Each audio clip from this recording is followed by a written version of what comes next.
warahmatullahi wabarakatuh. Alhamdulillah. Wassalatu wassalamu ala Rasulillah Muhammad ibn Abdullah wa ala alihi wa sahbihi wa man walah. Subhanaka la ilma lana illa ma 'allamtana innaka antal alimul hakim. Rabbi shrah li sadri wa yassir li amri wahlul 'uqdatan min lisani yafqahu qawli, amma ba'du. Ibu-ibu,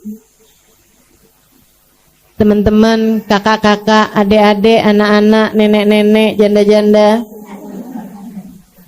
yang semoga semuanya dirahmati, dicintai Allah SWT, disayangi, dibanggakan, disyafaati Nabi besar Muhammad sallallahu alaihi wa alihi wasallam, insyaallah. Amin ya rabbal alamin. Udah deket Ramadanan aja, alhamdulillah, menua dan mendewasa insyaallah. Menua dan bahagia insyaallah. Menua dan semakin taat kepada Allah insyaallah. Menua dan semakin dicintai Nabi Muhammad insyaallah. Amin ya rabbal alamin. Dan kita udah beberapa hari lagi, Bu, mau masuk kepada bulan suci Ramadan. Jangan lupa ya, Bu ya, nisfu Sya'ban itu malam penentuan nasib. Oh, nih penting banget gak tuh? Penting banget nih, Bu. Malam penentuan nasib. Kita nggak tahu nih kan nasib kita ke depan nih kayak gimana. Ada apa aja di depan kita nggak paham. La tadri nafsun madza taksibu gada, kata Allah dalam Al-Qur'an. Wa ma tadri nafsun bi ayyi ardin tamut. Seseorang nggak pernah tahu apa yang akan dikerjakannya esok hari. Kita cuma bisa merencanakan. Akan tetapi Allah jualah yang menentukan. Jadi teman-teman sekalian, kita bisa rencanain doang, tapi yang sejatinya apa yang akan kita kerjakan esok hari kita nggak pernah tahu. Apa yang akan terjadi esok hari kita nggak pernah tahu. Kita nggak tahu, orang tua kita nggak tahu, anak kita nggak tahu, suami kita nggak tahu, pemerintah nggak tahu apa yang akan terjadi esok hari. Yang tahu siapa? Allah Subhanahu wa ta'ala. Karenanya kita mesti minta benar-benar sama Allah Subhanahu wa ta'ala urusan nasib ini. Jadikan nasib kami bagus ya Allah. Jadikan nasib kami baik ya Allah. Saya ingat dulu kalau saya minta doa sama Hubabah Bahiyah. Hubabah Bahiyah itu salah satu perempuan solehah, Bu. Salah satu wali min auliyaillah. Seorang waliyah ya, Bu ya, wali perempuan. Dengan segala kemuliaan-kemuliaan yang beliau punya. Alhamdulillah saya dekat dengan beliau. Alhamdulillah Allah karuniakan. Ibu-ibu sekalian, saya kalau minta doa sama beliau, beliau doain saya itu satu doa. Asa nasibik zain Halimah. Asa nasibik zain. Beliau bilang mudah-mudahan nasib kamu bagus, Nak. Semoga nasib kamu bagus. Saya dulu suka mikir gitu. Emang kenapa ya menasib gitu? Tapi ternyata sudah saya ingat-ingat, abah saya dulu juga bilang yang sama. Kata abah saya, Nak, orang hidup tuh yang penting nasib. Orang cakep, nasibnya bagus, nggak enak hidupnya. Betul, Bu? Orang cakep aja, kalau nasibnya nggak bagus, nggak enak loh hidupnya. Apalagi orang jelek. Orang kaya, kalau nasibnya nggak bagus, hidupnya nggak enak loh, Bu. Apalagi orang. Maksud saya tuh nasib itu nggak terkait sama rupa, nggak terkait sama harta. Kalau orang tuh sama Allah dikasih nasibnya bagus, enak aja hidupnya. Biar kata dia nggak seberapa dikasih apa-apa. Tapi kalau nasibnya bagus tuh udah enak aja hidupnya. Punya harta cukup, Ibu ya. Mau pergi pengajian ada, kan begitu? Mau buat sedekah ada, mau ikutan nyumbang acara ada, kan begitu ya? Kepengen umroh ada, pengen pengen haji, ada juga. Wah, tuh. Itu namanya rezeki yang berkah. Namanya nasib hartanya adalah harta yang bagus. Nah, kita minta kayak begitu tuh sama Allah Subhanahu wa taala. Makanya di malam nisfu Sya'ban, nanti ibu sekalian jangan lupa amalin nih bacaannya yang diajarkan, yang dilakukan oleh para guru-guru kita. Kabarnya ini diajarkan dari Nabi Muhammad.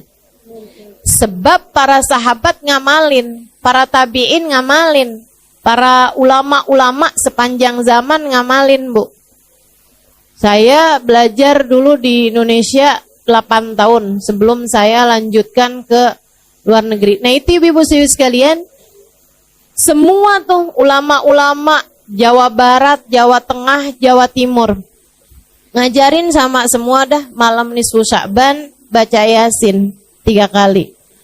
Udah, ibu ikutan ulama aja daripada ikutan yang gak jelas tuh, Bu. Baca Yasin malam nisfu Sya'ban bid'ah. Bid'ah tuh gimana? Bid'ah tuh dolalah. Kullu bid'atin dolalah. Semua bid'ah adalah sesat. Wa kullu dolalatin finnar. Semua kesesatan membawa neraka. Maksud kamu orang baca Yasin masuk neraka gitu? Lah ini kan rada enggak enak dipikir ya. Rada enggak pas gitu otak kita mikirnya. Jadi maksud kamu orang baca Yasin malam nisfu Sya'ban sesat. Terus kalau sesat masuk neraka. Berapa banyak orang-orang di mana-mana baca kalau malam nisfu Sya'ban Yasin 3 kali. Andai nih nggak ada yang ngajarin kecuali seorang ulama yang saya tahu sangat soleh, dia ngamalin dan dia ngajarin, saya sih akan ikut. Ibu betul nggak gitu? Misalnya ini ibu nggak ada yang ngajarin nih, tapi saya ngajarin ibu-ibu. Bu, nanti malam Jumat ibu baca sholawatan ini dah. Enak, Bu. Saya tuh kalau habis baca sholawatan ini tuh saya doa, minta sama Allah tuh doa saya diijabah gitu. Hati jadi lebih tenang. Ibu amalin apa enggak? Amalin. Nah, diajarin sama satu orang saya aja, asal ibu tahu saya punya sanad ilmu. Maksudnya saya punya kapasitas ilmu untuk mengajarkan itu. Ibu akan amalkan. Apalagi Bu yang ngajarin ulama banyak banget dah. Dari di Indonesia sampai ke luar negeri. Dan Nabi Muhammad telah mengatakan, lan tajtami' ummati ala dhalalah. Umatku ini gak akan pernah sepakat dalam kesesatan. Nabi itu yang bilang, umat saya gak bakalan sepakat dalam kesesatan tuh gak ada ceritanya. Nah, ini menurut saya baca Yasin 3 kali di malam nisfu Sya'ban itu adalah sesuatu yang disepakati oleh umat, bukan hanya di Indonesia. Jadi kalau ada yang bilang itu tuh budayanya orang Indonesia, mainnya kurang jauh. Mainnya kurang jauh tuh butuh, suruh pergi tuh ke Yaman, suruh pergi tuh Habib Zain bin Smith di Madinah ngajarin, ibu ya, suruh pergi tuh Sayyid Maliki di Mekah ngajarin, ulama-ulama ngamalin. Ibu-ibu sekalian, suruh pergi ke Syekh Ramadan Al-Buti. Ya Bu ya, di Syria ngajarin. Pergi tuh ke Mesir, diajarin. Semua pada ngamalin kok. Nah, kamu nggak ngamalin ya ikutan siapa gitu kan? Nah, insya Allah bisa kita amalin ya Bu ya. Apalagi menyangkut urusan sama nasib. Innallaha yatajalla fi lailatin nisf min Sya'ban fayaghfir illal musyrik wal musyahin. Kata Nabi Muhammad alaihi salatu wassalam, Allah akan menunjukkan rahmat, menurunkan rahmat, anugerah kasih sayangnya pada malam nisfu Sya'ban. Dengannya, dengan kasih sayang tersebut, Allah memberi ampunan kepada hamba-hambanya yang mukmin, kecuali yang gak dapat ampunan siapa? Al-musyrik, orang yang menyembah selain Allah, wal musyahin, dan orang yang hatinya terdapat kebencian terhadap, dendam terhadap salah satu dari hamba Allah yang beriman. Nih, kasihan nih, 2 orang tersebut nih gak bisa dapat rahmatnya Allah Subhanahu wa taala pada malam nisfu Sya'ban. Semoga kita terhindar darinya insyaallah. Amin. Baca Yasin 3 kali. Yasin yang pertama diniatin biar apa Bu? Panjang umur dalam taat. Kalau minta panjang umur jangan asal panjang, Bu. Ibu mau umur panjang di atas tempat tidur kagak bisa ngapa-ngapain? Nggak mau. Ibu mau panjang umur buat banyakin daftar dosa? Nggak mau. Kita minta sama Allah panjang umur fi khairin wa lutfin wa afiyah. Bitaatillah, dalam taat kepada Allah, fi khairin wa lutfin wa afiyah, dalam kebaikan, dalam keselamatan dan dalam kesehatan. Insya Allah. Yasin yang kedua, ibu baca dengan niat urusan rizki, ibu ya, biar lancar, biar berkah, biar manfaat. Dan ibu jangan salah, Bu, rizki itu juga bukan hanya urusan uang, apalagi urusan makanan. Enggak sama sekali, ibu ya. Rizki itu luas, ibu-ibu sekalian. Karena manusia tuh punya 3 bagian nih. Ada badan, ada akal, ada hati. Semuanya ketiganya perlu rizki. Badan ibu perlu rizki. Buat makan, buat nutup aurat, buat tempat buat tidur, buat tempat buat bepergian. Kan gitu ibu ya?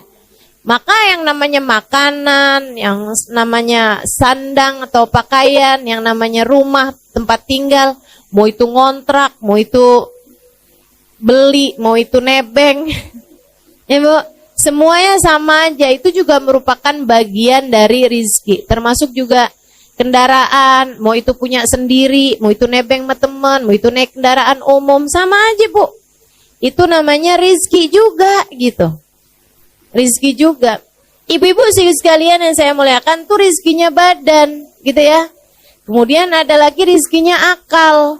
Maka ibu selain minta rizki yang badan, ibu juga minta rizki yang akal. Apa tuh? Ilmu yang manfaat. Ya kan gitu ya? Itu namanya rizkinya akal ibu tuh. Bisa punya ilmu. Dan buat ilmu itu Bu perlu guru. Makanya ibu juga perlu minta dikaruniai guru, terutama buat anak cucu ibu dah. Ke depan nih waktunya kita nggak tahu zamannya akan jadi seperti apa. Maka ibu perlu membekali anak-anak cucu-cucu ibu dengan doa-doa. Doanya salah satunya adalah minta ya Allah, karuniakan untuk anak-anak cucu-cucuku ilmu yang bermanfaat dan guru yang memandu mereka menjalani kehidupan. Orang kalau ada gurunya insya Allah benar Bu. Kalau nggak punya guru nih bisa ngeblangsak mana-mana ibu ya. Mama jangan baca doa nisfu Sya'ban mah. Itu bid'ah. Kamu taunya dari mana nak? Dari Google. Ini berguru sama Mbah Google, ibu ya.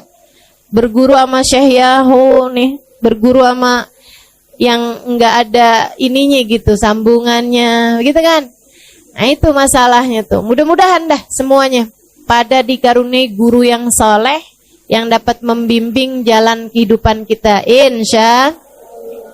Kata Allah dalam Al-Quran, wa man yudlilillah falan tajida lahu waliyan mursyida. Siapa yang disesatkan oleh Allah, Allah tidak akan memberikan padanya seorang guru pembimbing. Artinya, kalau kamu dikasih dalam hidupmu ada guru yang kamu dengarkan, guru yang kamu bisa ikuti cara hidupnya, guru yang bisa kamu ikuti pemikirannya, maka artinya kamu adalah orang yang dikehendaki baik oleh Allah, yang dikehendaki mendapatkan petunjuk dari Allah. Ibu ya, doain anak-anaknya, doain cucu-cucunya, biar semuanya berada di dalam jalan lurus sehingga otaknya, akalnya, pikirannya berada dalam jalan yang benar. Insya. Kemudian Bu ada lagi nih, rizkinya hati. Rizkinya hati. Banyak nih Bu nih. Ibu punya keluarga yang soleh. Itu merupakan rizkinya hati Bu. Betul apa enggak? Ibu kok punya anak gitu kan, anak ibu bandel, anak ibu nggak bisa diomongin, ibu pegel hati nggak Bu? Pegel hati ibu, ya Allah, sedih hati ibu. Makanya punya anak yang soleh-solehah itu merupakan rizki hati. Rizki hati nih Bu, nih nilainya lebih tinggi daripada rizkinya badan Bu. Bu, punya suami yang soleh, rezeki apa bukan? Rezeki ibu ya, rezeki. Punya suami yang soleh lebih baik daripada nggak punya suami. Tapi Bu, punya suami yang megelin, mendingan kagak punya suami dah.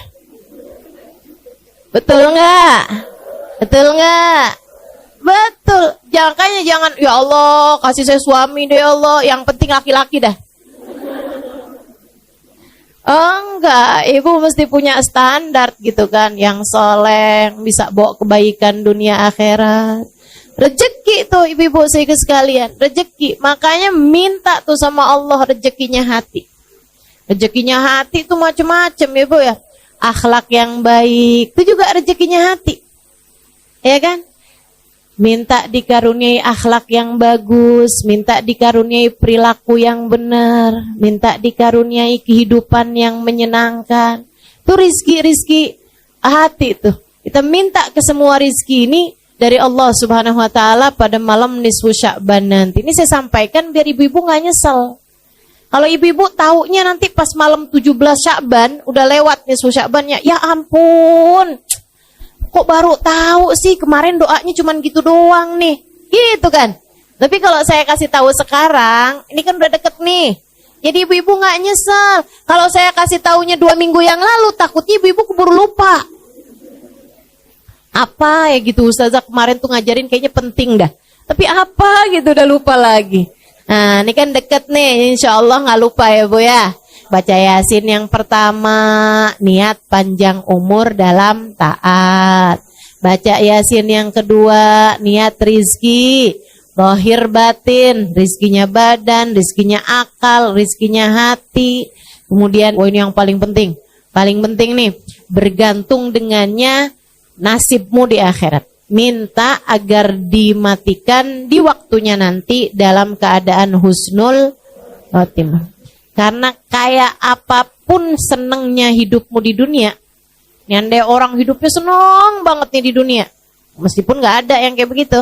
Orang tuh yang namanya hidup tuh pasti aja ada enak, ada gak enaknya kan. Tapi andai ada orang hidup seneng aja di dunia nih, tapi matinya su'ul khotimah, Bu, udah deh tuh. Jadi penyesalan sepanjang kehidupannya nanti di akhirat. Sebaliknya, kalau ada orang hidupnya susah terus, tapi matinya husnul khotimah, udah tuh. Bakalan jadi kesenangan nantinya di akhirat.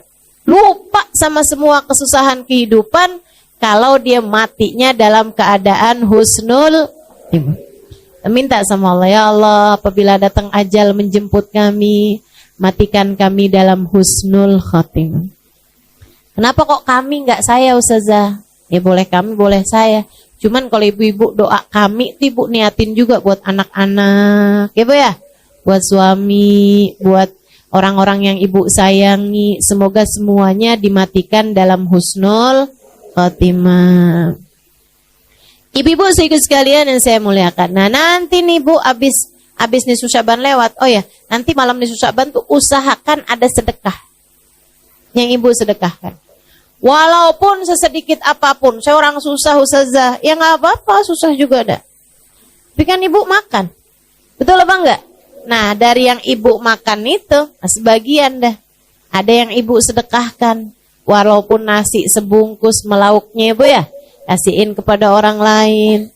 Ibu punya 20.000, ibu sedekahin 10.000, 5.000, itu nilainya besar Bu di mata Allah. Dirham sabak alf dirham, kata Nabi Muhammad. Kadang-kadang 1 dirham nilai pahalanya di sisi Allah lebih banyak daripada 1.000.000 dirham, 1.000 dirham. Ibu nih sedekah 1.000 rupiah bisa jadi lebih banyak nilainya, pahalanya dibandingkan dengan yang sedekah jutaan rupiah. Jadi jangan sedih. Kenapa gitu? Misalnya gitu ya, punya duitnya cuman 50.000, ibu sedekahin 10.000, berarti ibu udah bersedekah 20% dari harta ibu. Itu nilainya besar dibandingkan dengan orang sedekah 1 juta, punyanya miliaran. Karena dia cuma 1/1000%, gitu kan? Ibu-ibu sekalian, maka nggak usah mengecilkan sedekah. Walaupun orang lihatnya, Allah lo sedekahnya cuma 5.000 perak doang, dibeli nasi juga nggak cukup. Misalnya gitu kan ya, dibeliin boba nggak cukup. Boba. Emang boba apaan sih? Ibu-ibu sekalian, jangan mengecilkan sedekahmu, karena nilai sedekah tuh Bu nggak dihitung dari nilai sedekahnya berapa. Allah tuh suka ngitungnya dari seberapa pemilikan hartamu. Gitu aja, mudah-mudahan pokoknya malam nisfu Sya'ban usahakan ada sedekah yang kita sedekahkan. Allah tuh suka nggak tega kalau ngelihat hambanya yang sedekah tuh, Allah suka nggak tega. Ya ampun, ini dikasih sedikit aja bisa ngasih sama orang lain, bakalan aku kasih banyak dah gitu. Nah, tuh nanti sama Allah SWT dilipat-lipat gandakan, disenangkan dunia akhirat, insya Allah. Ibu-ibu sekalian, habis nisfu Sya'ban itu ibu nggak boleh puasa lagi. Ya, habisnya nisfu Sya'ban ibu nggak boleh puasa sunnah. Tapi kalau puasa wajib yaitu bayar utang tetap boleh sampai selunasnya. Sampai selunasnya ibu bayar deh tuh, karena itu kan puasa itu yang wajib-wajib memang wajib dibayar gitu Bu. Jadi nggak ada batasan sampai akhir Ramadan. Meskipun sebaiknya Bu ya, jangan akhir Ramadan banget tuh kamu masih ada puasa. Sebaiknya udah dibayar-bayarin dulu dah dari sebelum hari terakhir di bulan Ramadan. Hari terakhir di bulan Ramadan itu kalau puasanya nggak wajib ya Bu ya, hukum puasanya haram. Hukum puasanya haram. Ibu nggak punya utang, begitu kan ya? Nah itu walaupun misalnya saya punya puasa sunnah yang nyambung nih Ustazah. Saya puasain dari bulan Rejab kemarin, Rejab, Sya'ban saya puasain. Boleh nggak puasa saya nyambung sampai Ramadan, sampai Lebaran? Nggak boleh. Wajib hari terakhir di bulan Sya'ban ibu nggak puasa. Kenapa gitu? Sebab seperti yang tahun sekarang nih Bu nih, Sya'bannya jatuhnya cuma 29 hari. Nah tanggal 29 berarti besokannya itu kan bisa Ramadan bisa nggak Ramadan. Kalau hari terakhirnya bisa 30 ya. Kalau hari terakhirnya 30 itu kan bisa tanggal 1 Ramadan, bisa juga tanggal 30 Sya'ban. Namanya Yaumus Syak. Nabi Muhammad mengatakan, man shama yaumas syak faqad asa Abul Qasim. Siapa yang berpuasa pada hari terakhir di bulan Sya'ban, di hari yang diragukan apakah udah masuk puasa atau belum, faqad asa Abul Qasim, dia telah durhaka kepada Nabi Muhammad. Nah kalau hari Sya'bannya terakhir 29, tetap juga jangan puasain tuh Bu tanggal 29. Walaupun ibu punya puasa sunnah yang nyambung. Kenapa gitu? Biar memisahkan antara puasa sunnah dari puasa yang wajib. Ibu ya. Jadi ibu jangan puasa hari terakhir di bulan Sya'ban. Itu untuk puasa yang sunnah. Tapi kalau untuk puasa yang wajib, emang utang puasanya masih banyak, tetap boleh tuh dipuasain meskipun tanggal 29 Sya'ban. Ibu-ibu sekalian yang saya muliakan, sebenarnya mengakhirkan puasa sampai lewat nisfu Sya'ban tuh hukumnya makruh Bu. Makruh. Apalagi kalau sampai datang puasa Ramadan, kamu masih punya utang puasa dari Ramadan yang sebelumnya, tuh hukumnya haram. Haram artinya dosa. Ibu, makanya ibu bayarin deh tuh utangnya. Kenapa nggak bayar-bayar? Kagak ada yang nagih Ustazah. Nah loh, mau minta siapa yang nagih? Israel. Kan serem banget ya Bu. Nah, insya Allah dah, pokoknya bayarin dah hutangnya tuh. Saya dah yang nagih, mewakili malaikat Israel. Masya Allah. Sebelum datang malaikat Israel, buruan bayar hutangnya. Mudah-mudahan Allah SWT jadikan kita lunas dari semua hutang. Baik hutang kepada Allah, kayak puasa begini nih, ataupun hutang kepada manusia. Insya. Sampai datang Ramadan, Ibu, hati-hati sama Ramadan. Ramadan itu Bu, amal ibadah dilipat gandakan bener. Tapi jangan salah, dosa juga dilipat gandain. Bu, orang tuh kalau bulan Ramadan ya Bu ya, bohong kan emang haram. Ya Bu, tapi kalau ibu-ibu bohongnya di bulan Ramadan, ibu bohongnya berkali lipat. Apalagi kalau ngepasin Lailatul Qadar, nah loh. Sekali bohong kayak 1000 bulan bohong. Serem bener. Berlipat ganda Bu. Karena katanya para ulama, semua waktu di mana amal ibadah berlipat ganda, kalau kita berbuat dosa juga berlipat ganda. Makanya banyak ulama memilih untuk tidak mau tinggal di Mekah. Kenapa gitu? Karena di Mekah itu amal ibadah berlipat ganda. 1 rakaat senilai 100.000 rakaat. Benar. Akan tetapi dosa juga berlipat ganda. Di Masjidil Haram itu sholat 1 rakaat senilai 100.000 rakaat di tempat yang lain. Tapi kalau bikin dosa di Masjidil Haram, dosanya juga lipat-lipat ganda. Mekah itu ibu-ibu sekalian, satu-satunya kota yang kamu di dalam kota Mekah, dosanya hati aja dicatat sama malaikat. Seram, makanya para ulama milih, enggak dah tinggal di Mekah, enggak, takut enggak bisa ngasih kehormatannya kota Mekah. Karena memang tempat yang amal ibadah berlipat ganda, dosa juga berlipat ganda. Sama halnya dengan Ramadan. Waktu di bulan Ramadan itu amal ibadah berlipat ganda. Sekurangnya 70 kali lipat. Sekurangnya, minimal. Jadi kamu puasa, pahala puasanya 70 kali lipat. Kamu terawih, pahala sholatnya 70 kali lipat. Kamu sedekah, pahala sedekahnya 70 kali lipat. Itu minimal. Ada yang bilang ampe 700 kali lipat. Ada yang bilang ampe 1000 kali lipat. Ada yang bilang bahkan bisa lebih daripada itu juga. Dan di bulan Ramadan itu ibu-ibu sekalian, ampunan Allah diturunkan banyak banget. Dan buat ngebantuin kita ibadah, buat ngebantuin kita diturunin ampunan rahmat, Bu. Allah segitu baiknya, Bu. Setan dicutiin dulu. Setan bebas tugas. Setan disuruh liburan, gak tahu deh tuh saya kemana gitu ya. Nggak paham deh tuh. Yang pasti ibu-ibu sekalian, nggak ada setan di bulan Ramadan. Setan yang ngebisik-bisikin dirimu itu loh. Yang ngebisik-bisikin kalau lagi duduk pengajian kayak begini, antuk ya, udah nggak usah dengerin ustadzahnya, udah tidur aja gitu. Dia sambil gini nih. Di mata kita jadi begini. Pernah ada yang merasa nggak? Mana orangnya? Saya. Ya Allah, apalagi yang deket-deket kipas sampai berat banget matanya. Itu tuh Bu, setan yang itu tuh kalau di bulan Ramadan nggak ada. Ustazah ada tahu. Maksud kamu gimana? Saya baca Quran ngantuk, bener dah Ustazah. Kata setan, bukan saya. Itu mah asli kamu deh tuh. Emang tukang ngantuk kan kalau ibadah ya. Masya Allah, Masya Allah. Jadi jangan ada yang nyalahin setan kalau bulan Ramadan. Setan bilang gak ikut-ikut. Saya gak ikut-ikut kata setan. Ayo Bu, bikin setan gak gampang masuk lagi sama kita habis lebaran. Bikin setan gak kenal sama kita habis lebaran. Mana dia itu si Halimah?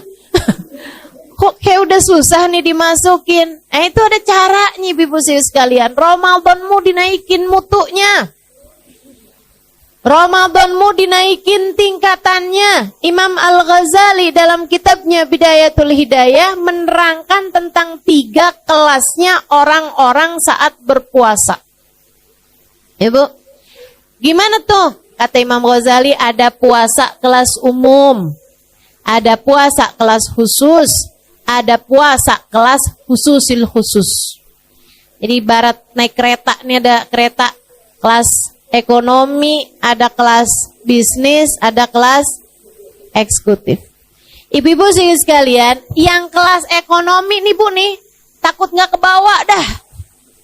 Kayaknya nih duduknya pada di gerbong nih kayaknya. Kelas ekonominya kayak gimana nih? Puasa nih.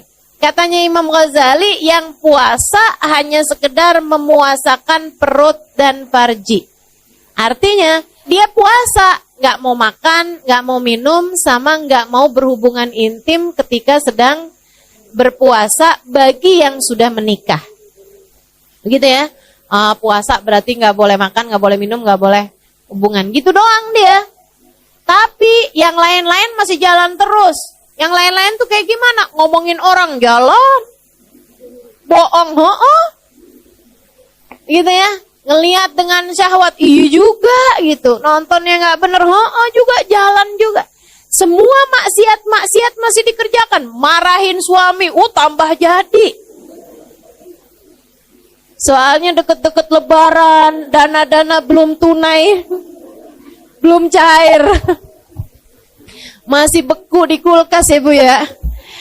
Waduh, udah tambah deh tuh, tambah deket lebaran, tambah kenceng marahnya sama suaminya. Masya Allah. Nih Bu-ibu nih, yang kayak beginian nih Bu, seram. Katanya Nabi Muhammad alaihissalam, kam min saim, laisa min siyamihi illal ju' wal 'atash. Berapa banyak orang puasa nggak dapat apa-apa dari puasanya kecuali nahan lapar sama haus doang. Bahkan Imam Abu Hanifah sampai menyebutkan nggak dapat pahala, tapi wajib diqadha puasanya. Kalau puasa kamu batal karena dosa-dosa yang tadi telah saya sebutkan, kayak bohong, ngomongin orang, gitu ya Bu ya. Itu katanya Imam Abu Hanifah, batal puasa kamu, ntar mesti diqadhain. Ya ampun, serem bener.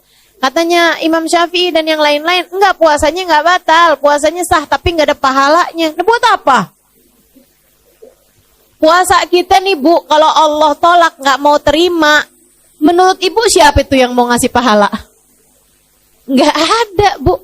Makanya mesti hati-hati urusan puasa nih, mesti hati-hati. Karena puasa ini amal ibadah yang paling disukai, paling didemenin sama Allah SWT. Allah tuh paling suka kalau ngelihat hamba-hambanya pada puasa. Allah tuh Bu, kalau kita udah masuk bulan suci Ramadan, Allah tuh banggain kita di hadapan para malaikat-malaikatnya. Kata Allah, liatin gitu hamba-hambaku tuh pada lemes-lemes, liatin gitu. Liatin hambaku tuh pada lapar, pada haus, kesianan gitu ya. Kata Allah, mereka nahan lapar, ninggalin makanannya meskipun mereka lapar. Mereka meninggalkan minumnya meskipun mereka haus. Kenapa? Untuk aku, kata Allah, fasaumuli wa ana ajzibih, puasa mereka untukku, akulah sendiri yang akan memberikan balasannya. Ibu, saya dengar Bu ya, dari Sayyidil Habib Umar bin Hafid, malaikat raqib sama malaikat atid nih Bu nih, kalau nyatetin amal ibadah kita atau nyatetin dosa-dosa kita, sekalian dikasih nilai. Ya mereka udah punya hitung-hitungannya semua tuh Bu. Misalnya gitu ya, sholat duhur, langsung tuh dikasih nilai sama malaikatnya. Kalau khusyuk sekian, kalau nggak khusyuk sekian. Kalau khusyuk rukuknya doang sekian, gitu. Kalau khusyuk pas takbirnya doang sekian, gitu kan. Kalau sambilan sholat sambil ngedengerin TV yang lagi kebuka, ada sekian tuh. Kalau sambilan mikirin masakan yang mau dimasak sekian, ada hitungannya semua. Kalau kita berjamaah, makanya saya berusaha buat nggak ninggal sholat jamaah. Kenapa gitu? Orang kalau sholat berjamaah itu Bu, kadang-kadang biar kata nggak khusyuk, insya Allah Allah terima. Gitu. Makanya berusaha dah buat sholatnya berjamaah, karena khusyuk itu susah. Betul nggak Bu? Susah Bu. Kita kadang khusyuk nih bagian depannya doang, belakangnya ngeblangkrak. Ya Allah, nyari kunci nggak ketemu, begitu sholat inget. Ada nggak yang kayak gitu? Sama berarti kita. Karena mengingat khusyuk itu nggak gampang, saya berusaha buat sholatnya berjamaah. Begitu kan? Kenapa gitu? Nggak gampang khusyuk tuh. Nah, kalau berjamaah insya Allah dah. Insya Allah. Seapa-apanya insya Allah diterima sama Allah. Kata Allah, ijtama'u min ajli faqabiltu lijtimaihim. Mereka berkumpul karena aku terima sholat mereka sebab perkumpulan mereka. Nah ini malaikat nih Bu udah punya hitung-hitungannya semua. Termasuk Ibu hadir majelis kayak begini nih, malaikat raqib Bu udah tahu hitung-hitungannya. Kalau khusyuk dengerin berapa pahalanya gitu. Kalau misalnya pikiran udah sambil ngeliatin jam nih, kapan ya waktunya makan siang. Gitu kan, itu ada hitung-hitungannya tuh Bu semuanya. Malaikat raqib udah tahu dah, nggak bakalan keliru, nggak bakalan kurang, nggak bakalan lebih, nggak bakalan kelebihan gitu. Semua ada hitung-hitungannya. Yang gerak-gerak mulu badannya, Masa orang nggak boleh gerak-gerak Ustazah? Boleh, cuman yang kayak yang sibuk aja sama HP-nya, antaran lihat belakang, antaran lihat ke depan gitu ya. Enggak khusyuk tuh kan namanya. Kata Nabi, lausakan qalbu hadza lasakanat jawarihuh. Kalau hati seseorang tenang, maka akan tenanglah anggota tubuhnya. Insya Allah. Ibu-ibu, semua malaikat tuh punya hitung-hitungannya amal ibadah kita, kecuali puasa. Kecuali puasa. Jadi kalau ibu puasa, itu malaikat cuma tulis Halimah puasa. Gitu misalnya. Gitu doang, udah. Siapa yang ngasih nilai? Allah langsung. Makanya bahaya nih. Puasa nih bahaya. Amal ibadah yang paling disukai Allah, tapi Allah kalau nggak demen ditolak aja sama Allah. Nggak ada tedeng aling-alingnya, nggak ada pengacara yang ngebelainnya gitu. Puasa nih urusannya, karena langsung sama Allah Subhanahu Wa Taala. Kalau malaikat tuh masih banyak istighfarnya buat kita nih hamba-hambanya Allah. Malaikat itu masih kayak yang mau katanya ibu ya, malaikat itu ada di kitabnya Imam Al-Haddad, Risalah Mu'awana ya kalau nggak salah ya. Itu katanya Imam Al-Haddad radhiyallahu ta'ala anhu warḍah, kalau kamu bikin kemaksiatan, itu malaikat atid nggak langsung nulis dosa kita. Nggak langsung nulis. Katanya malaikat raqib bilang kayak gini, Tid jangan dicatat dulu Tid. Siapa tahu abis gini dia taubat, tar dulu Tid, tungguin. Gitu katanya Bu. Itu ada tuh, ada hadisnya, ada sanadnya Bu ya, ditulis tuh sama Imam Al-Haddad. Beneran ini.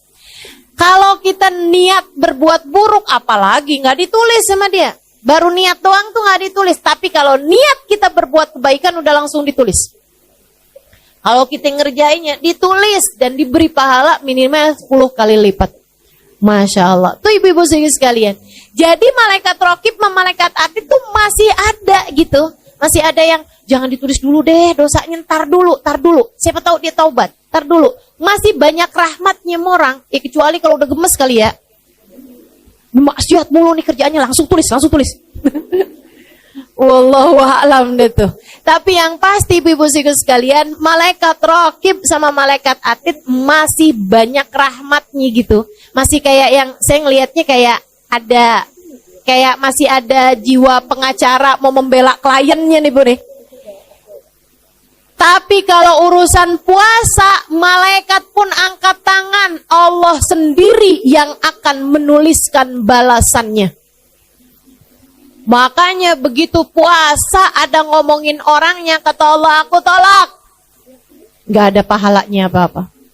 Begitu puasa kamu ada bohongnya, kata Allah, aku tolak. Puasa macam apa ini? Begitu kamu puasa, kemudian kamu marah-marahin anak, hati anak sedih gitu. Allah bilang, kenapa dia berbuat begitu kepada hambaku? Aku tolak puasanya. Kamu mau ngomong apa?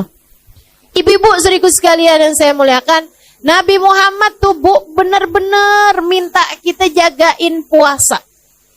Benar-benar minta kita jagain puasa, terutamanya yaitu ya, puasa kita itu jadi puasa yang enggak umum, kita naikin menjadi puasa yang khusus dengan memuasakan anggota tubuh kita dari dosa. Terutamanya dosanya lisan yang paling banyak bikin pahala puasa tuh habis. Pahala puasa hilang, itu kebanyakan dari dosanya lisan. Makanya ibu-ibu sekalian, bulan puasa jagain lisan. Jagain lisan. Makanya kenapa kalau bulan puasa pengajian pada libur. Kenapa gitu? Maaf ya Bu ya. Memang juga karena sepanjang bulan, 11 bulan tuh anggap pelatihan kalau bulan puasa kayak waktu praktek gitu. Itu iya juga. Dan juga biar ibu-ibu lebih konsentrasi ibadah-ibadah kayak baca Quran dan lain sebagainya. Itu iya juga. Tapi juga Bu, karena kita nih perempuan-perempuan nih kalau udah kumpul-kumpul, mulut kita nih suka rada nyerempet gitu. Ya, yang nggak niat ngomongin orang aja nyerempet jadi ngomongin orang. Betul apa enggak? Apa kabar Bu? Baik, masih bagus nih. Ya kan ya? Kemarinan nggak kelihatan. Iya nih lagi ada masalah sama suami. Tuh. Yang satu demen curhat, yang satu kepo. Ya udah kan pas. Emang ada masalah apaan, Bu? Iya gitu dah tuh ya. Gimana ya biar jadi kayak istri orang gitu. Emang selama ini istrinya siapa genderuwo gitu? Ya Allah, ya Allah. Ibu-ibu sekalian yang saya muliakan, pokoknya emang bulan Ramadan tuh Bu tuh, saran saya emang sebaiknya Bu kalau bisa diusahain nggak banyak ketemu orang tuh ahsan. Lebih baik. Kenapa gitu? Itu dia dah. Udah ketemu orang banyak inian tuh akhirnya jadi nyerempet. Ini dah gitu. Bohong. Itu udah harus banget ditutup kamusnya. Jangan ada kebohongan di bulan Ramadan. Kalau habis tarawih gimana Ustazah? Ya sama aja. Bulan Ramadan tuh dosa dilipat gandain. Jangan sampai nih ada ibu-ibu nih tanyain sama suaminya, kamu lihat uang saya di saku baju yang kamu cuci nggak? Bang, nanyanya habis tarawih ntar gimana? Nggak gitu ya Bu. Pokoknya yang namanya bohong mah dosa gitu, mau siang mau malam. Dan kalau kamu bohongnya siang, ya ngebatalin pahalanya puasa. Jangan ngomongin orang, baik dari lisanmu atau dari jempolmu. Sekarang banyak nih orang ngomongin orang nggak pakai mulut lagi ya Bu ya, tapi pakai jempol. Ya Allah Bu, di pengajian ada tuh yang WhatsApp sama temennya. Lo lihat nggak tuh si No datang tahu? Di mana emang duduknya? Sambilan nih, adik ustadzahnya yang lagi ceramah padahal. Ya ampun, bisa-bisanya dia datang kagak punya malu. Nah tuh. Ya Allah, ya Allah. Tuh ibu-ibu saya sekalian, kamu bahkan kelihatannya lagi duduk di majelis taklim, akan tetapi sejatinya kamu sedang ghibah. Ghibah tuh Bu bahaya dan bisa batalin pahala puasa kita. Karena sejatinya orang lagi ghibah, lagi ngomongin orang, lagi ngegosip, itu kayak makan bangkai daging saudaranya sendiri. Seram, mudah-mudahan Allah jaga lisan kita. Biar nggak gampang ghibah insya Allah. Karena nih Bu, nih dosanya ghibah nih ya Bu ya. Dosa yang kita tuh ngerasanya kayak semua orang ngerjain, jadi kayak nggak dosa-dosa amat gitu. Berasa nggak gitu? Betul kan? Kayak nggak dosa-dosa amat gitu. Nah, ibu-ibu kalau dibilang makan daging babi, kayaknya udah dosa banget, neraka tuh pasti. Kan begitu ya? Si ibu itu dia Islam loh, tapi dia bisa loh makan daging babi. Ya ampun, dimasak kemarin makan daging babi. Iya, astagfirullah. Diomongin, padahal dosanya ngomongin itu lebih gede daripada dosanya makan babi. Bukan berarti ibu makan babi aja dah kalau gitu. Nggak gitu juga. Ah gitu juga. Maksud saya tuh dosanya lebih gede gitu. Kata Imam Ghazali kan gitu, ngasih perumpamaan. Kata Imam Ghazali, orang pakai emas, laki-laki pakai cincin emas, kan dosa. Ada ulama pakai cincin emas, kan dosa tuh kan. Diomongin sama orang-orang nggak sadar, kata Imam Ghazali. Kalau dosanya ngomongin orang, apalagi ulama, lebih gede. Berpuluh-puluh kali lipat, bahkan beratus kali lipat daripada dosanya orang pakai cincin emas. Kadang itu suka gitu. Gak gitu kadang. Mudah-mudahan deh Allah selamatin kita semuanya. Lisan gak bertulang. Ya Bu ya, kita mesti punya kendali terhadap lisan kita. Tahu apa yang mesti diomongin, apa yang gak perlu diomongin. Juga bulan puasa nih Bu, biar puasamu naik menjadi kelas khusus tadi ini, kelas bisnis. Ibu mesti jagain lisannya dari menyakiti hati orang. Hati-hati Bu, bahaya. Bu, bahaya. Termasuk anak sendiri. Ibu jangan suka nyakitin hati anaknya. Dibangunin susah sahur, akhirnya keluar kata-kata yang gak bagus. Jangan. Nanti yang nyesel dirimu sendiri.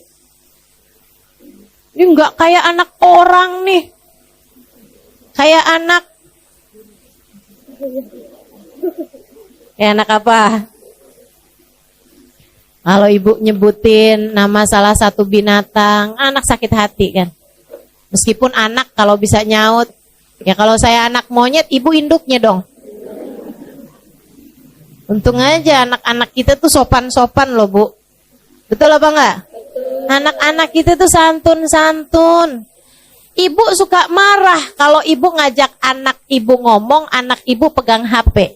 Betul apa enggak? Coba diingat-ingat. Nak, kalau ibu ngomong, HP-nya ditaruh dulu. Nih ibu mau ngomong penting nih, liatin muka ibu, liatin. Saya ini ibumu loh nak, surga kamu tuh udah di bawah kaki saya. Ada yang suka gitu? Enggak ya? Enggak segitu dramanya ya? Ibu-ibu sekalian, kita marah kalau kita ngomong, anak kita pegang HP. Tapi betapa seringnya anak kita ngomong dan kita pegang HP, ngaku. Betul apa enggak? Dan alhamdulillah anak kita santun-santun. Saya nggak pernah lihat tuh yang anaknya ngomong kayak gini. Ibu, saya lagi ngomong ya Bu ya. Coba taruh HP-nya. Nggak pernah lihat saya. Nggak pernah lihat. Santun anak kita, Masya Allah. Maka ibu-ibu sedikit sekalian yang saya muliakan, jagain hati anakmu. Kalau kamu sendiri nggak pinter jaga hati anakmu, siapa lagi yang akan jaga hati dia?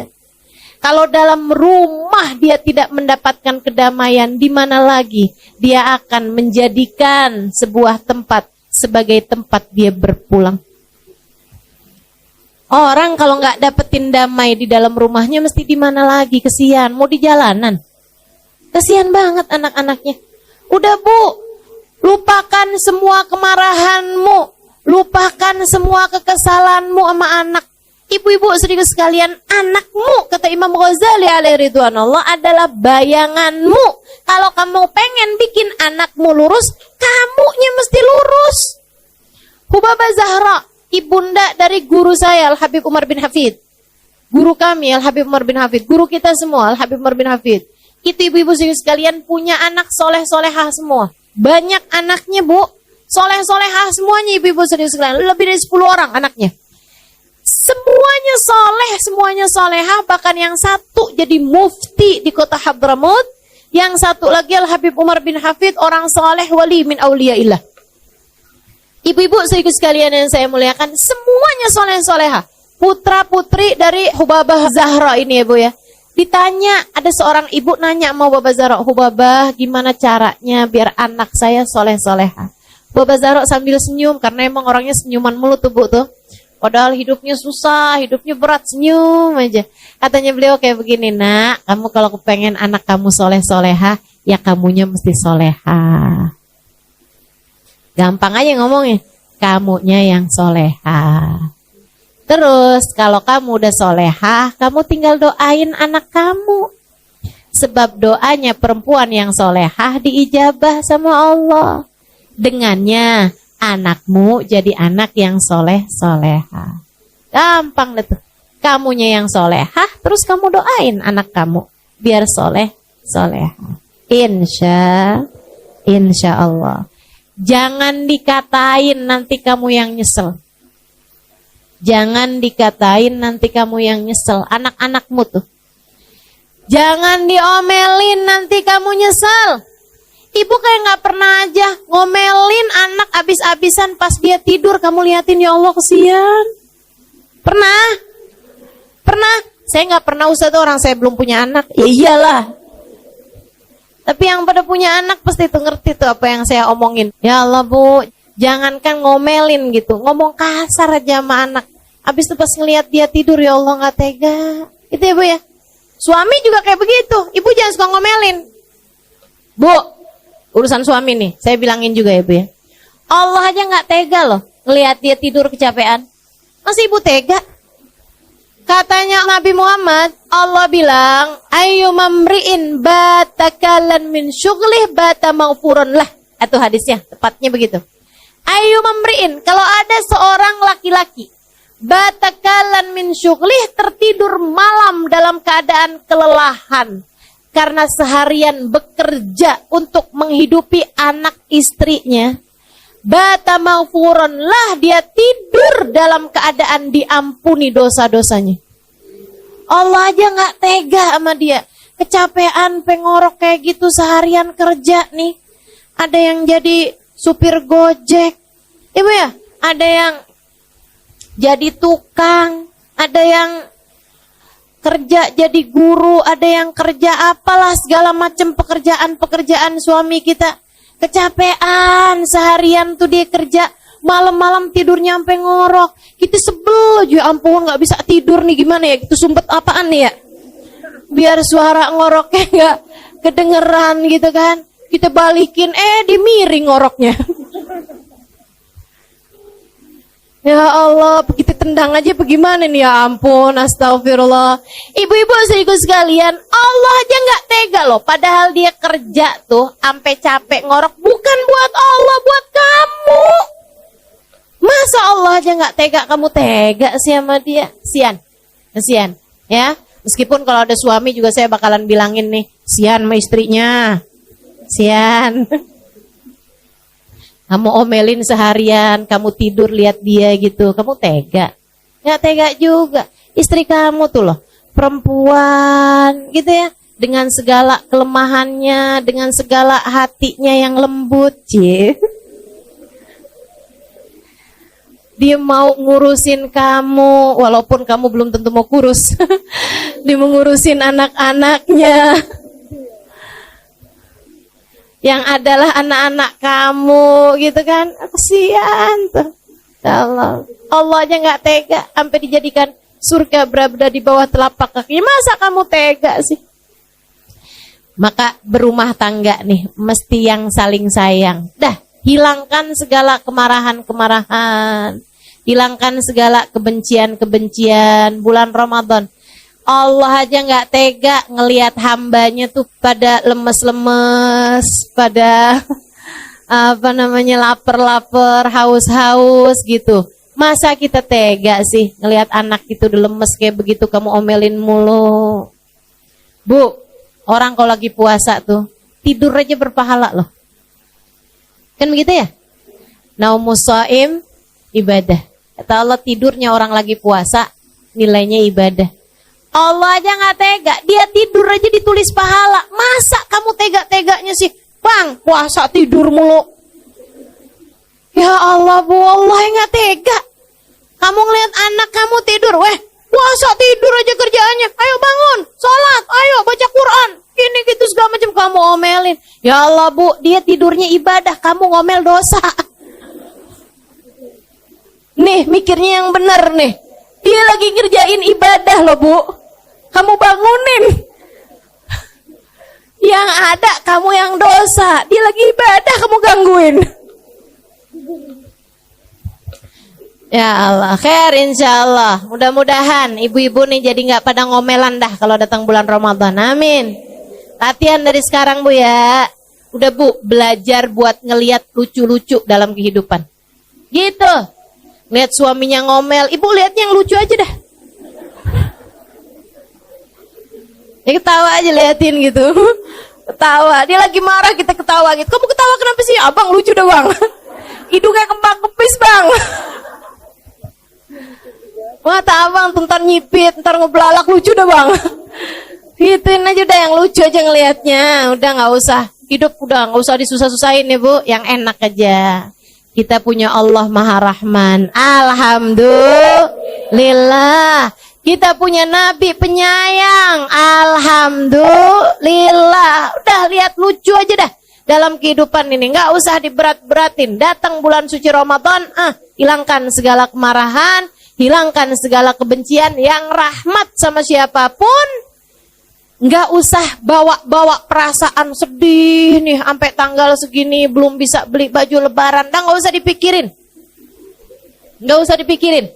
Bu, nggak usah dipikirin. Ada banyak sunnah-sunnah yang lain yang ibu bisa kerjain. Nah nggak usah. Lagian kalau Allah kasih rezeki sih, Bu, nggak ada siapapun bisa menghindari. Ya, Bu ya. Udah Allah mau ngasih, dikasih juga. Udah, apa yang bikin hati ibu sedih, tinggalin. Ibu tahu nggak? Setan tuh, Bu, ini di hari-hari setan nggak ada kayak gini nih. Setan tuh ngodain kita, Bu, tidak hanya dengan ngajakin kita berbuat dosa.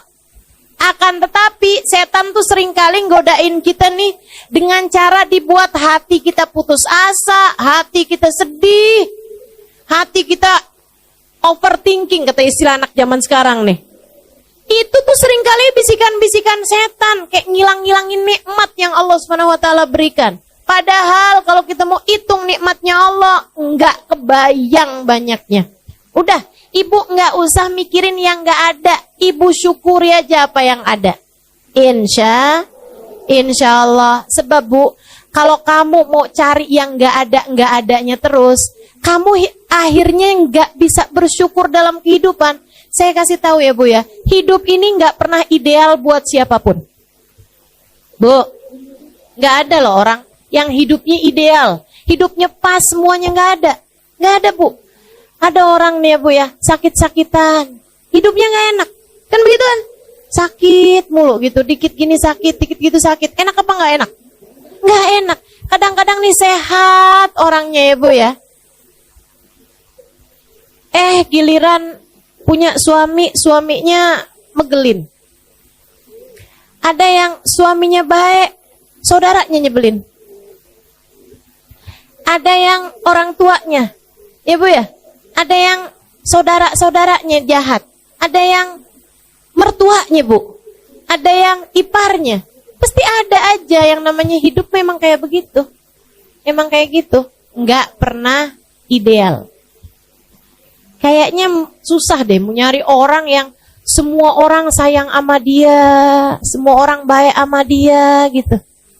Orang Nabi Muhammad yang sempurna gitu aja Bu, dijahatin sama pamannya, iya kan? Dijahatin sama tetangga-tetangganya, dijahatin sama orang sekampungnya. Apalagi kita yang kayak gini nih, pasti ada aja. Dan kita nih Bu, kalau mau nyari hal-hal yang bisa bikin hidup kita sedih, hidup kita merasa, kata orang zaman sekarang, insecure, ya Bu ya, ngerasa minder, ngerasa sedih hati, mau dicari mah ada aja Bu. Orang tuh hidup nggak ada yang ideal, ya kan Bu? Nggak ada yang hidupnya udah pas tuh, hidup yang kayak begitu tuh, nggak ada. Tapi hati bisa pas, tapi hati bisa ideal. Manusia yang hatinya paling ideal, Nabi Muhammad SAW. Hidupnya nggak ideal Bu, Nabi Muhammad. Betul apa enggak? Ya gimana mau ideal hidupnya Nabi Muhammad? Lahir aja udah gak punya bapak, mau ideal dari mana? Anak umur 6 tahun ditinggal mati ibunya, mau ideal dari mana Bu? Nabi Muhammad alaihissalam berada dalam kemiskinan berpuluh-puluh tahun, ibu-ibu sekalian. Enggak ideal hidupnya Nabi Muhammad. Nabi Muhammad, ibu-ibu saudariku sekalian, punya anak 7 Bu. 6 di antara anaknya Nabi Muhammad yang menguburkannya. Artinya Nabi Muhammad tuh Bu, punya anak 7, anaknya semuanya meninggal sebelum meninggalnya Nabi Muhammad. Sedih apa enggak sedih? Sedih. Ideal apa enggak hidupnya Nabi Muhammad? Enggak. Hidupnya Nabi Muhammad penuh dengan ujian. Hidupnya Nabi Muhammad penuh dengan kesusahan-kesusahan. Akan tetapi hati Nabi Muhammad ideal. Hati itulah yang menjadi pusat segala sesuatu. Nikmat, enggak nikmat hidup, semuanya letaknya ada di dalam hati kita. Bahagia letaknya di hati. Makanya ibu-ibu saudariku sekalian, hidupmu pasti enggak ideal. Akan tetapi hatimu bisa menuju kepada ideal. Hidup enggak ada yang sempurna, tapi hati kita bisa menuju kepada kesempurnaan dengan cara menjadi hamba yang bersyukur. Suami kita kayak gimana? Alhamdulillah. Anu gitu ya Bu ya? Punya suami ganteng, alhamdulillah. Kagak usah nonton sinetron, gak usah nonton drakor. Udah cakep dah suami saya, tontonin dia aja. Punya suami jelek, alhamdulillah, nggak susah jagainnya.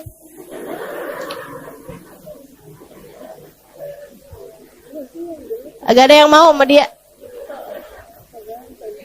Jadi mutlak penuh, jadi milikmu seutuhnya.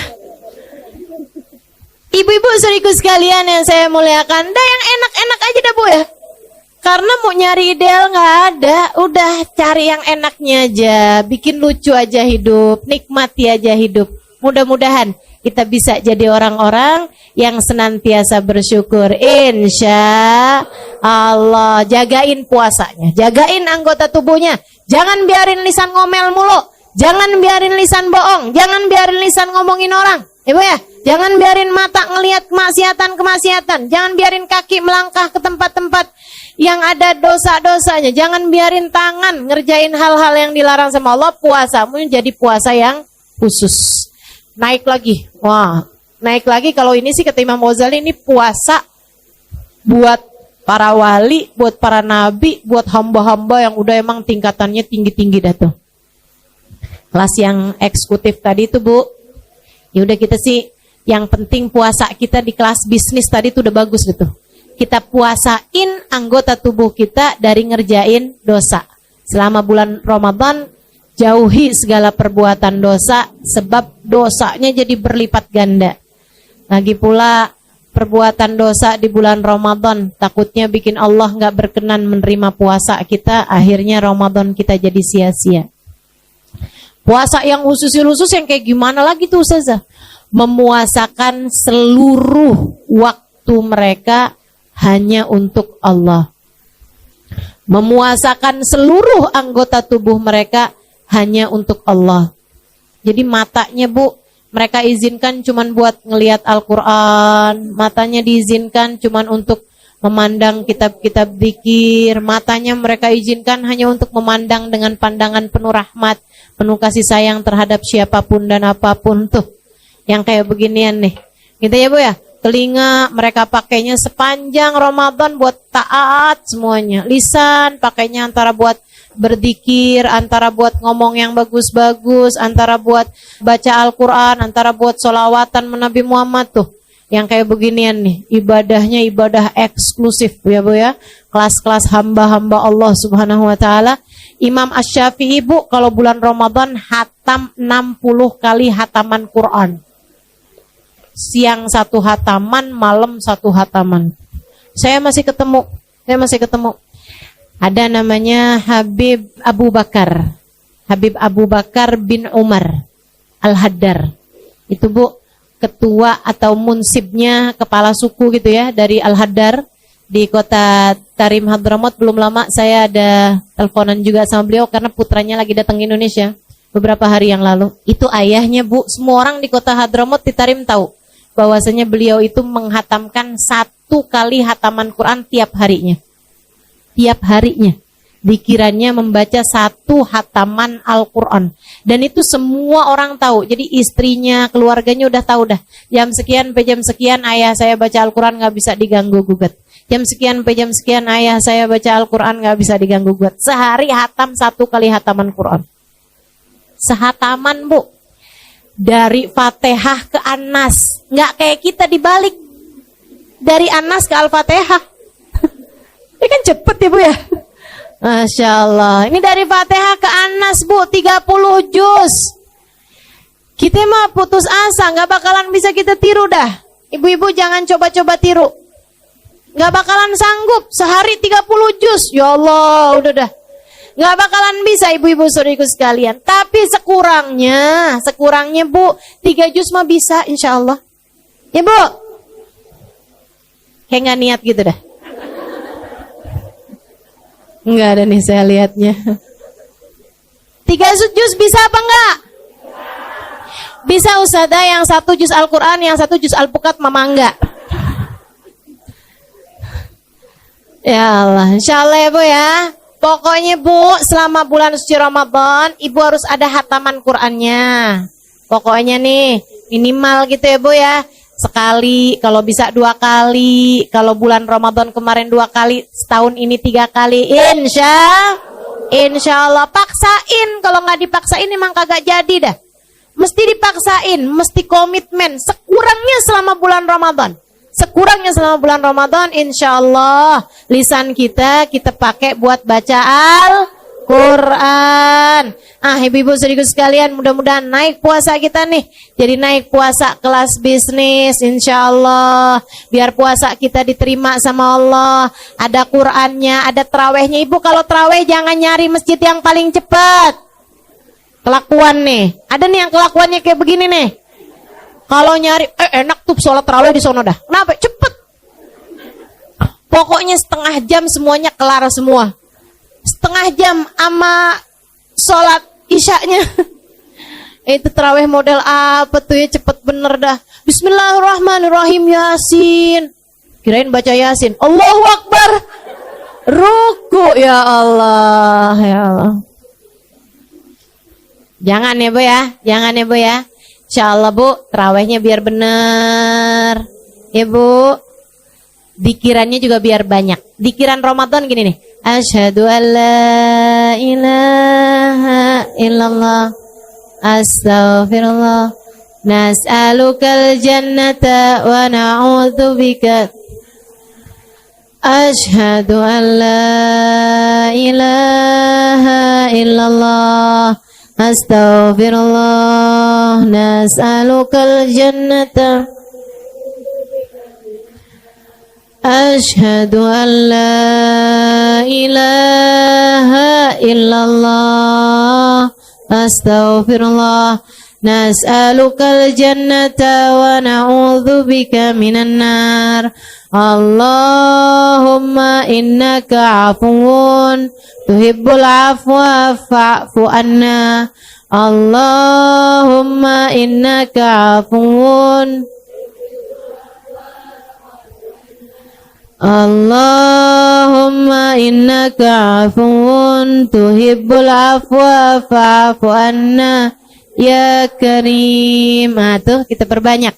Insyaallah mudah-mudahan Allah terima semuanya. Allah mudahkan semuanya buat diamalkan insyaallah. Mudah-mudahan apa yang turun pada malam nisfu Syaban dan pada sepanjang bulan Ramadan nanti Allah tidak menghalangkan kita darinya insyaallah. Semoga saja di saat turun hujan ampunan kita semuanya terampuni dosa-dosanya. Ketika turun hujan rahmat kita menjadi hamba yang disayang Allah Subhanahu wa taala. Ketika turun itkun minan nar, pembebasan dari api neraka, kita menjadi orang-orang yang telah dibebaskan Allah dari api neraka insyaallah. Mudah-mudahan Allah Subhanahu wa taala menjadikan kita di bulan Ramadan semakin dekat dengan orang-orang saleh, semakin dekat dengan hamba paling saleh Nabi besar Muhammad sallallahu alaihi wasallam, karena kita mengikuti cara beliau menjalankan bulan suci Ramadan. Mudah-mudahan Allah Subhanahu wa taala menjadikan kita orang-orang yang dikaruniai umur yang berkah, nasib yang bagus, rizki yang halalan thayyiban mubarakan, ilmu yang bermanfaat, hati yang selalu bahagia. Allah karuniakan pada ujung akhir hidup kita kematian dalam husnul khatimah. Ala hadiniyah bikuniyatin salihah jami'ah syamilah la hadratin Nabi Muhammad sallallahu alaihi wasallam. Al-Fatihah. A'udzu billahi minasyaitonir rajim. Bismillahirrahmanirrahim. Alhamdulillahirabbil alamin arrahmanir rahim maliki yaumiddin. Ista'in ihdinas siratal mustaqim صراط الذين أنعمت عليهم غير المغضوب عليهم ولا الضالين آمين. اللهم بحق الفاتحة برمة الفاتحة بركة الفاتحة تفتح لنا أبواب الخير، تعاملنا معاملة أهل الخير، تكفينا من جميع الفتن والمهن بؤس وضير، إنك ولي كل خير متفضل بكل خير برحمتك يا أرحم الراحمين. اللهم إنا نسألك زيادة في الدين، barakatan fil umur wa sihhatan fil jasad wa sa'atan fil rizqi wa taubatan qabla al maut wa syahadatan indal maut wa maghfiratan ba'dal maut wa afwan indal hisab wa amanan minal adab wa nasiban minal jannah wa rizqna an-nadhar ila wajhikal karim. Allahumma afina min bala'ik wa auzi'na syukra na'maik wa adhikna barda afik wa halawata munajatik. Allahumma inna nas'aluka minal uquri awfaraha wa minal adhani asfaha wa minal a'mali azkaha wa minal akhlaqi atyabaha wa minal arzaki azzalaha wa minal afiyah akmalaha minad dunya khairaha wa minal akhirah na'imaha bihaqqi sayyidina Muhammadin sallallahu alaihi wasallam. Allahumma inna nas'aluka ziyadatan fid din, barakatan fil umur wa sihhatan fil jasad وسعة في الرزق وتوبة قبل الموت وشهادة عند الموت ومغفرة بعد الموت وعفوا عند الحساب وأمانا من العذاب ونصيبا من الجنة وارزقنا النظر إلى وجهك الكريم اللهم هون علينا في سكرات الموت والنجاة من النار وعفوا عند الحساب اللهم ربنا آتنا في الدنيا حسنة وفي الآخرة حسنة وقنا عذاب النار دعواهم فيها سبحانك اللهم وتحيتهم فيها سلام وآخر دعوانا أن الحمد لله رب العالمين اللهم بارك لنا في شعبان وبلغنا رمضان وأعنا على الصيام والقيام وقراءة القرآن وقنعنا بالقليل من الطعام والمنام والكلام اللهم بارك لنا في شعبان وبلغنا رمضان وأعنا على الصيام والقيام وقراءة القرآن وقنعنا بالقليل من الطعام والمنام والكلام وصلى الله على سيدنا محمد وعلى آله وصحبه وسلم دعواهم فيها سبحانك اللهم وتحيتهم فيها سلام آخر دعوانا anil hamdulillahi rabbil alamin. Mudah-mudahan bermanfaat, mudah-mudahan dimudahkan untuk mengamalkan. Kurang lebihnya mohon maaf. Billahi taufiq wal hidayah. Wassalamualaikum warahmatullahi wabarakatuh.